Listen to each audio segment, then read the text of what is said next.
even with heavy chains wrapped around his body. But these 3 hatchlings, not even a month old, Daenerys felt no fear at all. Watching her mother endure inhumane torment, the hatchling suddenly tried to breathe fire for the first time. The sorcerer quickly backed away, realizing the danger. Yet, as the dragon's fire erupted, he was engulfed by fierce flames.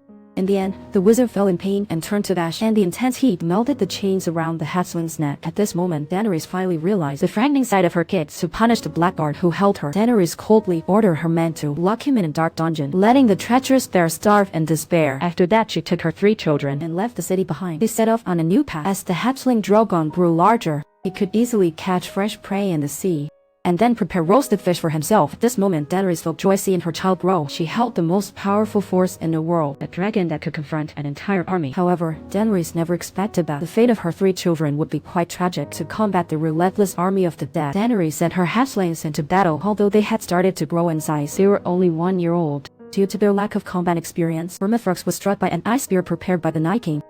Blood spilled everywhere.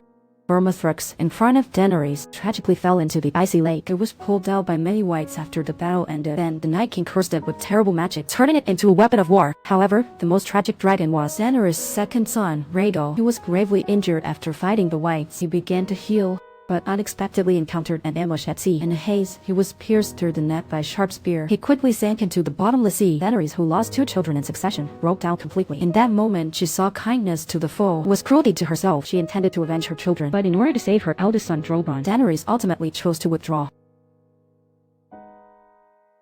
burning all the iron fleets at sea and destroying all the weapons meant to kill dragons. After Daenerys completely conquered the 7 kingdoms, the wheels of fate suddenly began to turn. Ultimately, in confusion, she died at the hands of her beloved. Yet Drogon chose not to kill Jon, who murdered his mother, because he saw Jon's true nature. He saw Jon had true dragon blood too. Finally, Drogon, disheartened, let out a hopeless roar at humanity. In anger, he burned the Iron Throne, forced from countless blades, and he picked up his mother's cold body and forever left the realm of mankind. Ultimately, he would live on in solitude.